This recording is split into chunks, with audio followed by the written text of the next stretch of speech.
This is Winner Takes It All. I'm Clint. That's Noah. That's Chuck. Welcome to the show.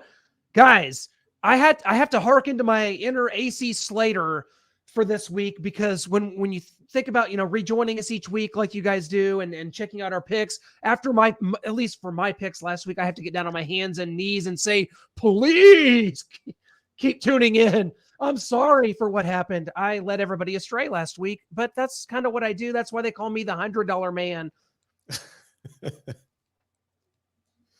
Yeah, some of mine hit actually one maybe. Wait, did the special? I think my special hit. Yeah, the Ken Walker, 100 yards, 2 touchdowns. It was like paid 4 or 5 to 1. It hit. So if you bet on that, you won some money. I had Alabama in some of my parlays, so things went awry pretty quickly for me there. And then on Sunday, I had the Bills in some parlays, so things again went a little awry. I hit on my lock except for the Bills and Bama, and just those, you didn't expect those at all. So, yeah, it was a rough weekend. I forget, did they lose, or they just didn't cover the spread? They lost LSU. That's right. Okay, I kind of thought that might hit because it was at LSU, right?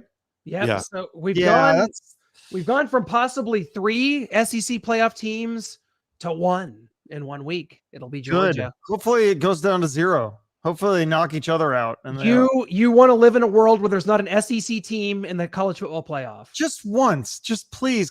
We experience that and try it and see what it's like? Well, for one, it will never happen, especially obviously now that when they get it to 12, there'll be 3 every year, but it'll never, Georgia's the best team in the country. I don't think it's close. Yeah. I don't think it's particularly arguable. So what you're looking for, but they just dominate so much, it's like not even fun. You know what I mean? Can you imagine like Georgia, Georgia versus Oregon? We saw that result. It was like 48-3.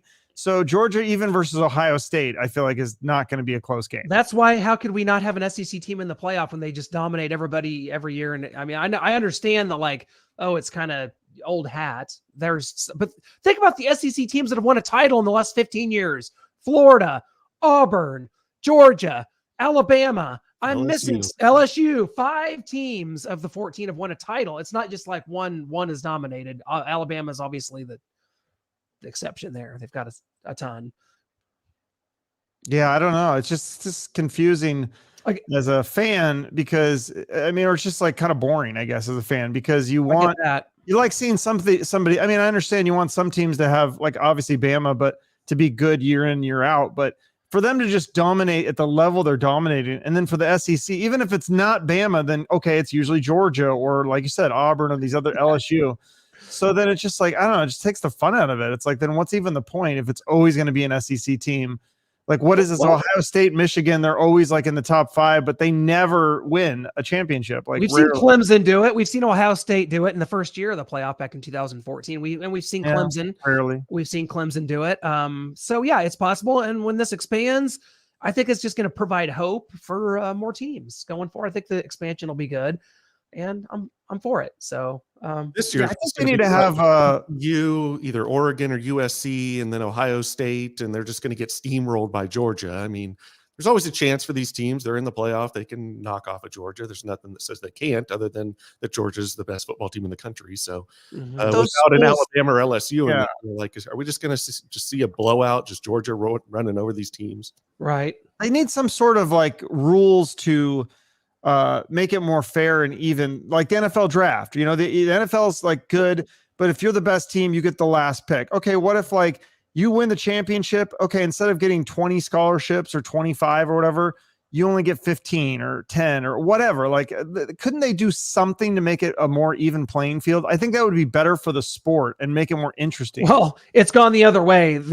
Any even playing field that ever existed, which didn't exist anyway, is now completely gone with NIL and transfer portal. Like, it's just that's not a thing. And I think that's why, man, I've always been college football and NFL. 1 and 1A, they've always been so dead heat. But man, the NFL over the last, maybe it's a bias thing, a Chiefs thing, since Patrick Mahomes has gotten here and just like that level has risen so high. But yeah, the NFL just seems to, it's just more exciting, I think, over the last at least few years. Maybe since COVID, since before I don't know. There's something weird about where college football's at. It's in a little bit of a holding pattern. Well, I think I love college football, like the regular season. I love the, rivalries in the divisions, but it's when they always get to the playoffs in the bowl games, they've ruined that. The bowl games are always lopsided and all these players take the game off. And then the playoffs, like I said, it's always Georgia or Bama or whoever the SEC dominant one is. And then it's these blowouts, and it's not even fun to watch those games anymore. I'll listen to that all day. Yeah, I totally get it. So we'll see. We'll see how the rest of this plays out. I want to go ahead and get to our picks.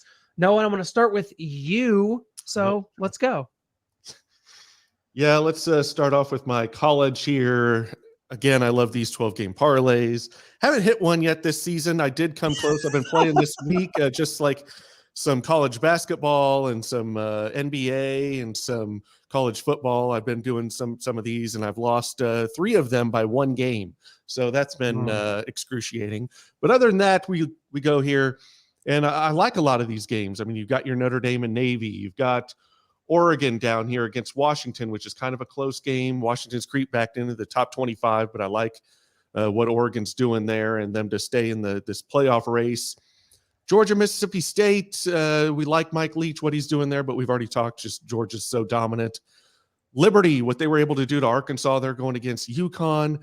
I just like a lot of these games. Penn State, number 14 in the country. They've got Maryland at home, and just you got your Utahs, your UCLAs beating up on Stanford and Arizona in the Pac-12. Florida at home against South Carolina. Kentucky, a close win against Missouri. Maybe it shouldn't have been a win, but they've got Vanderbilt at home. Yay. Yeah, sorry about that. I had to throw it in there. But there's your 12-game college parlay, big college parlay there. So I like a lot of those to hit. There's some question marks. So if you want to take a couple of those teams off, only go with maybe 9, 10. Make your decision there. But that's what Stanford is awful. Oh, my God. Yeah, that's a lock. I can vouch for that one. And here we're going over to the NFL, and I've got a Thursday night flyer. I've done these the past couple of weeks. I've hit them, but this one's a little more out there because I've got the Panthers winning at home. They're going to unveil their all-black uniforms and the kind of color rush. Cincinnati is the favorite there at home against Eastern Carolina. Georgia Southern, I really like them to beat UL Lafayette on the road, and they are the underdog. And then Memphis at home against Tulsa, that's a favorite, but that plays plus 1,190. If you want to switch and maybe go with the Falcons, they seem like a little stronger team. Should have beat the Chargers this past weekend. But I like the color rush. I like the Panthers at home. I like them to get revenge for losing that game just a couple weeks ago when they played the Falcons. DJ Moore scores the winning touchdown, but takes his helmet off after he scores, and that moves the extra point back. They miss the extra point, so it goes to overtime, and the Falcons take it. So I'm going to take the Panthers there, just kind of boost get that up to the plus 1,190. Big NFL parlay, got 7 games. 2 of these are kind of question mark. Tennessee Titans at home against the Broncos. Is Ryan Tannehill going to play? I think he is. If it's Malik Willis, don't play it. Stay away from it. Get away. Take that game off. But I think it's going to be Tannehill. He came out and threw before the Chiefs game. You were kind of questioning if he was going to give it a go. He didn't, but I think he'll be back to take on the Broncos and get your win there. And then the Bears are playing really good football. The Lions held on to beat a horrible Packers team, and the Bears almost took down the Dolphins. They probably should have there. That offense is really clicking. They got Chase Claypool in the trade from the Steelers. And then a lot of other strong games. I like the Dolphins, the Eagles, the Giants, the Niners at home against the Chargers, and then the Chiefs to take down the Jaguars. So although Clint has pointed out that the Chiefs at home are only scoring about 24.5 points per game, and so they don't play as well at home as they do on the road, so that could be a little closer there for you than you would like. But that's 7 games at plus 1,110. Again, if you keep an eye on that Titans game, if you're not as comfortable in the Bears as I am, you can take those off. It's still going to pay out pretty good for you there. My upset pick in my lock. Again, my lock was 7 games last weekend. It was crazy, but the 2 that lost, I was the most sure of, Alabama and Buffalo. The others that I was questioning all hit. So I've got 3 games in my lock this week, the Giants, the Eagles, and the Chiefs, plus 112. Those are definitely going to hit. I can't see any way. But again, all it takes is one to bamboozle you on the whole thing. But I like those 3 games. And my upset special is TCU, or underdogs, going to Texas. They kind of stumbled around last week against Texas Tech, but they found their footing. I think they're going for this college football playoff thing. That last week was a wake up to them that we can't just show up, even against Texas Tech. We've got to have our best effort. We've got to put our best foot forward. They travel to Texas. They're going to be awake from the get-go of this thing, and they're going to put it on. They're going to put a show on down there. Horns down. TCU gets the win. That's plus 215. They're getting 7.5. They're underdogs against Texas. Aren't they undefeated? Yes. Weird. 7.5. That sounds like a good upset special. I like it. I mean, 7.5 points. Chuck. If anything, just take the points and. Yeah, right. Exactly. Yeah. All right. Well, let's get into this. So here's been my issue with some of these college parlays is I don't know these teams. I mean, I see Charlotte is a 20-point favorite, but I've never watched the Charlotte game. I don't know anything about Charlotte. And then they lose and screw up my parlay or whatever. So this one, I'm going safer. I know Pac-12 football. I know these teams pretty well. If you look in the last few weeks, there really hasn't been a Pac-12 division game that's had an upset. It's been a while. So I think this is a pretty safe bet. I'm taking my Cougs at home against ASU. They dominated Stanford last week on the road, and ASU, their defense is a sieve. I mean, they gave up like 50 to UCLA. They gave up 34 to Colorado. I mean, come on. So I think they're going to be able to handle ASU. Oregon and Washington, I think this should be a high-scoring game. Could be a little bit close, but ultimately I don't see a way Oregon doesn't come away with a win there. And Oregon State, Noah's favorite, Corvallis. It's happening. Cal had a great effort against USC. Can they do the same thing? I think this is going to be a back and forth. This is going to be maybe, I don't know what time the game is, but could be a Pac-12 after dark situation here. But I've got Oregon State coming out on top because it's in Corvallis. You can't win in Corvallis, Cal. Yeah, I think in like the one of the games I watched was Cal and Wazoo. Obviously, I watched that one, and they won 28-9, and Cal looked really bad. So unless something's changed, I think they're still not that great of a team. I think USC might. I don't know. USC like gives up a lot of points in the first half to teams. It's kind of weird. Their defense is kind of like hot and cold. Utah is going to destroy Stanford. That shouldn't be any question there. And then UCLA. They score a lot. This could be another high-scoring game, but ultimately UCLA is going to come out on top. They just have too much talent there. So that's going to be the college parlay. And then the NFL parlay, going a little safer with this one as well. Just 3 teams, the Eagles, Chiefs, and Dolphins, all seem like pretty much locks to me. Knock on wood if I have it. But yeah, the NFL's been crazy this year. So I don't know. You might see a Browns or a Jaguars win. Maybe the Eagles finally go down to the Commanders. Anything's possible, but I'd say those are 3 pretty safe bets. All right. And let's see. This is my upset here. The Seahawks are the underdog. I don't get that. They keep picking the Seahawks were the underdog last week against the Cardinals, and I called it that they're going to win. And I don't even think it was close. Did they win by like 10 or something? They had a good, nice, comfortable lead there. So I know Tom Brady's fired up or whatever, and I know the game is in Germany, so the time difference is all weird and everything, but still, I just see the Seahawks as such a better team than the Buccaneers. The Seahawks, I mean, they're clicking, and if anything, they've gotten better over the last few weeks. And, whereas I guess the Buccaneers, they won a game last week, so maybe things are turning around, but I think there's been so many Buccaneers games this year that have just been ugly. And I don't like them as a favorite. I mean, whenever they've been favorited in a game, how many parlays have we had busted because the Buccaneers were a favorite and they lost? So I'd say that at least the money line, I think maybe you could even take like a touchdown or 10 points or something on this. I think that the Seahawks are going to cover that. And then my lock, again, I go back to that Washington State ASU game. I think the spread is actually like 8. So I'm taking an alternate spread of a lower. I think they'll win by at least a field goal. I'm a little nervous about the over. I think the regular over is like 60. So I'm taking 5.5 less on that as well. But I don't know. Wazoo could get hot on defense, and maybe ASU plays well on defense. Wazoo has a couple or one offensive lineman out, and sometimes they've struggled on offense. But it does seem like lately Wazoo's offense is kicking back up in a high gear. They're getting a couple running backs back. They got the Nakia Watson back last week, and he just went crazy against Stanford. And I think if I did the math, I think it was 400 yards of rushing offense that ASU gave up last week against UCLA. So if Wazoo can even get half of that, I think that the over should hit. So that should be fine. And then here's a wild card. So tonight I didn't pick a team. Okay, good. Yeah. Cause you said the Panthers and I was thinking Falcons, but thankfully I didn't pick a team on this. I'm just picking these prop bets. So Cordarrelle Patterson gets a touchdown. Mariota and Walker go over their passing yards. I think they're pretty low. So that seems pretty reasonable. And then Patterson getting over 40 rushing yards. I mean, that's going to pay 4-1 odds. And those all seem pretty realistic to me. So man, this is an interesting game tonight. And you guys have some picks on yours for this game tonight. So yeah, we just saw what the Falcons and Panthers did. This is one of the quickest turnarounds I've seen in a long time where teams are rematching this soon in a season. It's very, very odd, but that's what happens in division games, I guess, sometimes. But yeah, the Falcons were just obviously should have won last week. I think we had a comment here, and I want to go back to it real quick because Chargers says Chargers lock over the Niners. If you mean Chargers lock to lose, that I'm on it. Is that in Jeff? What city is that in? San Francisco.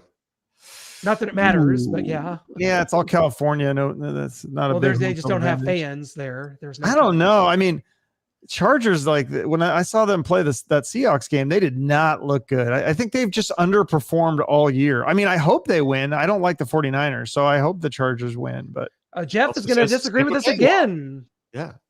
Looks like we have a Tampa Bay look. So I am adamantly against Jeff on both picks. So we'll see. I don't know. I could see that Bucks one. I would bet the Seahawks. I feel comfortable comfortable in that if I had. I mean, anything could happen. I don't know about Bucks lock. I don't see the Bucks playing very well this year on either side of the ball. It's just like they've been really disappointing.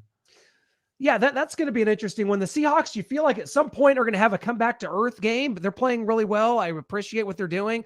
Feel the same for both the Seahawks and the Bucks, like come back to earth of being good, and then the Seahawks come back to earth of just they've been on this ride, man. And Geno Smith is just dealing out there. And is he going to make some mistakes eventually? We've been waiting for it, but he hasn't all season. He's great.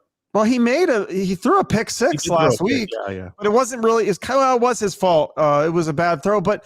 The thing is like you make mistakes in sports or life or whatever. It's like how you rebound from that. And he came back and they won the game and they dominated it. And so that's the thing with the Seahawks is like they're able to screw up a little bit, but then move past it. And I think that's what makes them such a good team is having that tenacity.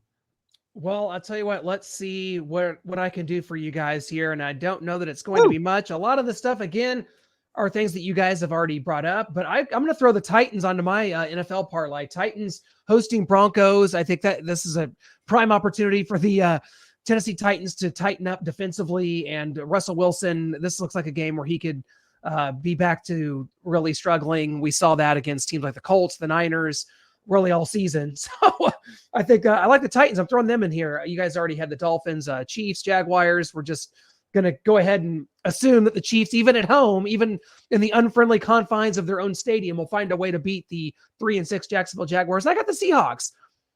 I do like what's going on right now. I like the wave of momentum. I think that football sometimes is about like a snowball rolling downhill, and that's what the Seahawks are right now. God, in college, I'm going out on a limb. 7 games.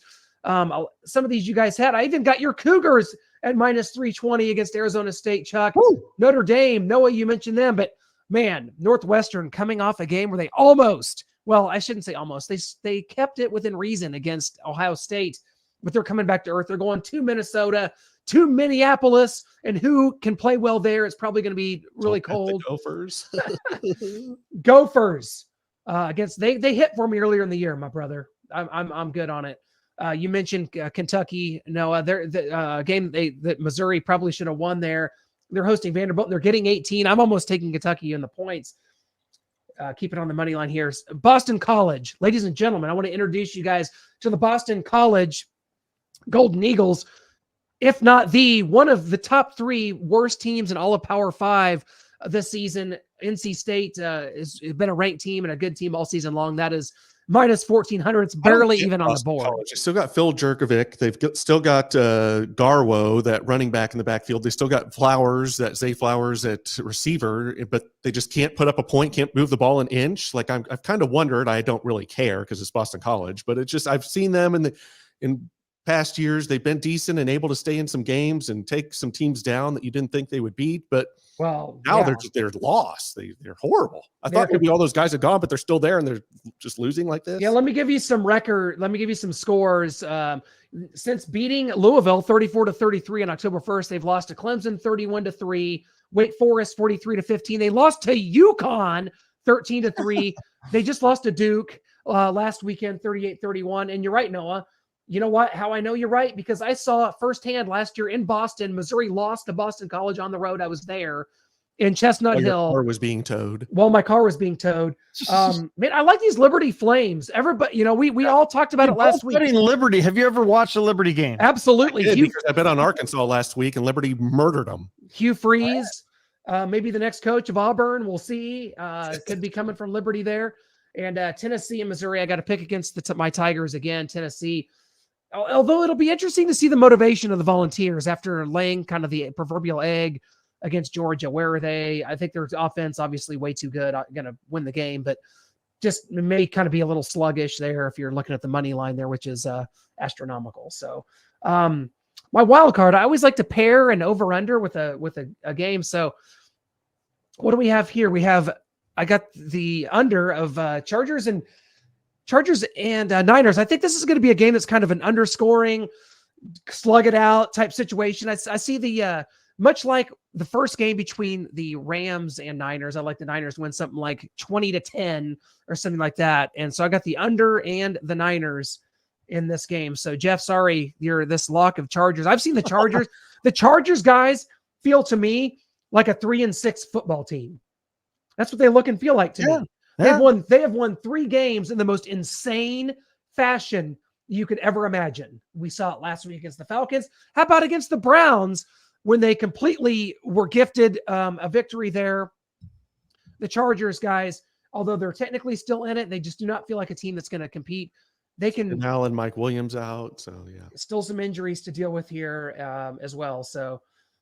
Oh, I think Jeff's saying he likes the Tigers, like the Missouri Tigers to cover. Okay. Well, so I disagree with him again. So I'm not sure. The money line there, I could see that depending on kind of, I'm not betting it. So don't worry. Let's see here. Now, upset special. Kansas burned me last week. My lock was Oklahoma State over Kansas. Oklahoma State is banged up, injured all over the place. Now, how about this? Kansas. My lock, take Kansas plus 3.5. They're at Texas Tech. Tech's coming off of 2 losses. I don't like where they're headed at all right now. Kansas against TCU for a while there. Yeah, they held their own. So they are at home against Kansas. I like Kansas to cover that 3.5. If you want to take them straight out, do it. They're my upset special. So just take that. Take them to Kansas to win outright. Wrong team favored, in my opinion. Noah, you could be right. Maybe we saw some signs for Tech. I still like Kansas there. And then my lock was also your upset, Noah. Tech TCU plus the 7. Are you kidding me? Max Duggan, Sonny Dykes. I like TCU here. We got some common ground there. And I think it might be even up to 7.5 now. Yeah, I think you're right. And even if they lose by a touchdown, you get that half point, you're the winner. I like it. Big 12 is a conference that's not going to give you a national champion, much like the Pac-12, but it's fun, and we can have some fun games here and there. TCU might be in it, and never know. Open a prayer. I wonder what would that pay if you just took them on the money line? That'd pay pretty good. What? Yeah, let's see. Okay, so that's money line is plus 215. Wow, that's what yours was. Yeah, that's not bad. We're gonna see. This is crunch time, guys. It is November. We're heading towards Thanksgiving. Christmas is around the corner. Yes. Not my favorite holiday by any means. It's like 7th or so for me. I'm not a big Christmas person. Bowl season. I mean, bowl season is for. Hopefully, the bowl games are better this year because I hate the lopsided ones. They're not going to be, and it's not going to be fun. I'm not a bowl. Bowl games are tough. They got to do. They used to be so good, and then all these players that said, "Oh, I'm not going to play. I'm resting for the draft." It ruined the bowl games. So we talked to Tim Brando, Fox Sports broadcaster, about this. He calls a lot of Pac-12 games. I'm sure he's had your Cougars this year. Tim Brando's the best in the business. Shout out to him, good friend of ours. He says, agreed with us that the NIL needs to be paying the players to play in the bowl game, or the bowl sponsor needs to be paying the players to play in the bowl game. That's fair. They're already giving them all these free gifts and stuff, yeah. and they're sponsoring the bowl game. Yeah. Throw in a couple extra $1,000. They get such good ratings. They get tons of money from those games. So they don't make a lot off the tickets, but it's all about the TV. I have actually said they should play some of those games in high school stadiums so they at least can fill them out. Yeah, it's weird. I went to the Armed Forces Bowl last year in Fort Worth, Missouri, and Navy, and it was they drew 45,000 in a 60,000 seat stadium. Thought that was like blew my expectations away, because usually you look at some of them and it's like, what is this?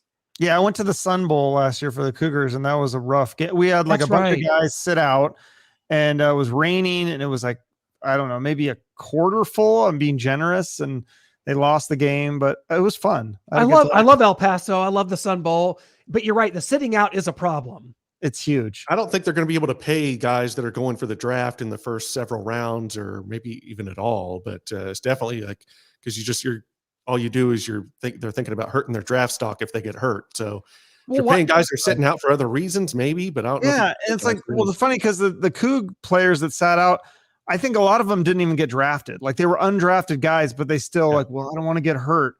It's like, just play the game. Like that's what we got to fix this trend, because the bowl games suffer big time. And I think there's something to that. But if you're talking about, what's it going to cost? What would it taken for, say, like Tyler Beatty to play in the Mizzou bowl game last year? 50,000, 40,000, 30. I don't know what. Were you even in but we're not sitting out college football playoff games. What's the difference? Mm-hmm. We're still talking about the futures. And I mean, is someone going to do that, you think, sometime? Yeah, who knows? I don't. We have a comment here. Playing for free ain't right. Pay every player if the school is making money, even high school. Yeah, they should get a piece of the pie. High school, I don't know. That's a little. Do they make money on those games?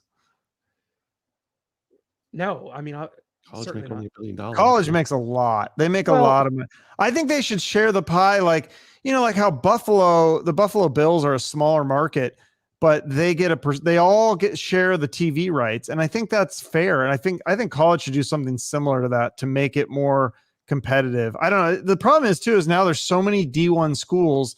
They just keep adding more. Like Liberty used to be like an FSC or whatever. They were like a lower level. Right now they're like all these schools keep going more and more D1. And it's getting kind of crazy. People are putting money behind these programs. They know it's a draw for their school. They know that down here in the SEC, people go to a school based on football.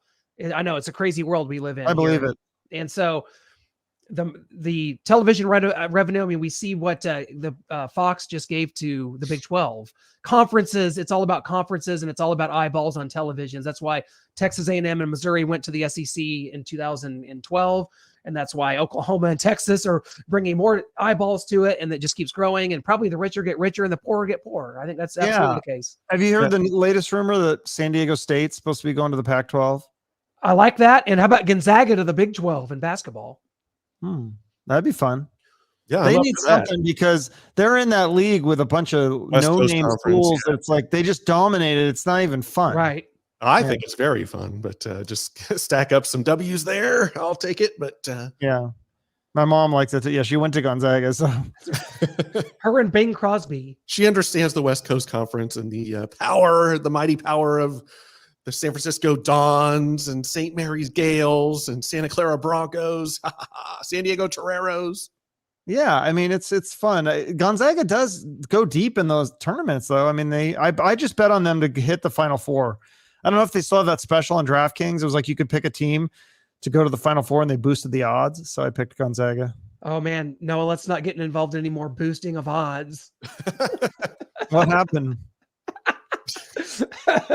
we screwed up a boosting of odds bet because we hadn't used this. We'd never used DraftKings before. We'd used like Barstool, and they had that, and like it didn't apply. They didn't apply it to the bet we made, which was astronomical, and like would never have made the bet. Had we thought it was like being applied and it was not applied right. Something went wrong. That sucks. Yeah. So never again on that. Whoops. No. Yeah. But just real quick on the paying college players, I think it should be equal all throughout college. Like just college football, like if you're on the team, you make a certain amount of money and not this NIL deal and name, image, likeness. And just Bryce Young is making $1 million and the guy at the end of the roster is just making nothing because nobody cares. Nobody's paying him anything. So that's capitalism. I mean, that's like the best person gets the most money. Socialism in college football, everybody. We're bringing it. I'm bringing it. Well, if you just mean like the schools, that would mean the schools have to handle that.